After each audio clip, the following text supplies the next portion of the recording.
దేశవ్యాప్తంగా మొన్నటి వరకు పుష్ప 2 హవానే కొనసాగుతుంది. ఇప్పటికీ అల్లు అర్జున్ సినిమానే థియేటర్లలో రన్ అవుతుంది. ఇప్పుడు సంక్రాంతి సినిమాలు విడుదలవుతున్నాయి. థియేటర్లు కొత్త సినిమాల కోసం ముస్తాబవుతున్నాయి. ఈ సంక్రాంతి రేసులో ముందుగా గ్లోబల్ స్టార్ రామ్ చరణ్ నటించిన గేమ్ చేంజర్ మూవీ రాబోతుంది. జనవరి 10న ఈ మూవీ పాన్ ఇండియా మూవీగా ప్రపంచవ్యాప్తంగా రిలీజ్ కాబోతుంది. ఈ సినిమా కోసం మెగా ఫ్యాన్స్ ఎప్పటి నుంచో వెయిట్ చేస్తున్నారు. అయితే ఈ మూవీ టికెట్ ధరల పెంపుకు బెనిఫిట్ షోలపై తెలంగాణ సర్కార్ వద్దకు వెళ్లిన ఈ మూవీ టీంకు నిరాశ ఎదురైంది. టికెట్ ధరలు మాత్రం పెరిగినట్లు తెలుస్తోంది. ఇక టికెట్ ధరల గురించి ఒకసారి తెలుసుకుందాం. డిసెంబర్ 4న పుష్ప 2 మూవీ ప్రీమియర్ షోలు పడ్డాయి. అల్లు అర్జున్ ఫ్యాన్స్ ఎంతో ఆతృతగా సినిమాను చూసేందుకు వెళ్లారు.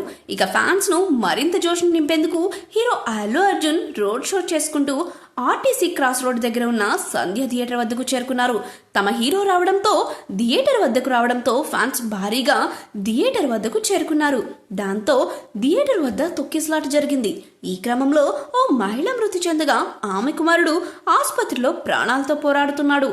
ఈ ఘటనను సీరియస్ గా తీసుకున్న తెలంగాణ ప్రభుత్వం ఇక మీదట బెనిఫిట్ షోలు లేవని చెప్పారు. పెద్ద హీరోల సినిమాల విషయంలో తెలంగాణ ప్రభుత్వం ఆచితూచి వ్యవహరిస్తుంది. గ్లోబల్ స్టార్ రామ్ చరణ్ నటించిన గేమ్ చేంజర్ మూవీ సంక్రాంతికి రిలీజ్ కాబోతుంది. ఈ మూవీ బెనిఫిట్ షోలకు తెలంగాణ ప్రభుత్వం అనుమతి నిరాకరించింది. రామ్ చరణ్ హీరోగా శంకర్ దర్శకత్వంలో తెరకెక్కిన ఈ సినిమా సంక్రాంతి పండుగ సందర్భంగా 10వ తేదీన విడుదలవుతుంది. టికెట్ ధరల పెంపునకు బెనిఫిట్ షోల కోసం సినిమా బృందం విజ్ఞప్తి చేసింది. కానీ టికెట్ ధరల పెంపుకు ప్రభుత్వం గ్రీన్ సిగ్నల్ ఇచ్చింది. సినిమా విడుదల రోజున ఉదయం 4 గంటల నుంచి 6 షోలకు అనుమతినిచ్చింది. సినిమా టికెట్ ధరల పెంపునకు కూడా అనుమతినిచ్చింది. జనవరి 10వ తేదీ ఒక్కరోజు ఉదయం 4 గంటల నుంచి 6 షోస్ కు అనుమతినిచ్చింది. టికెట్ ధరల విషయానికి వస్తే మల్టీప్లెక్స్ టికెట్ అదనంగా 150 రూపాయలు పెరిగింది. సింగిల్ స్క్రీన్ లో టికెట్ అదనంగా 100 రూపాయలు పెరిగింది. జనవరి 11 నుంచి 5 షోస్ కు అనుమతినిచ్చింది ప్రభుత్వం.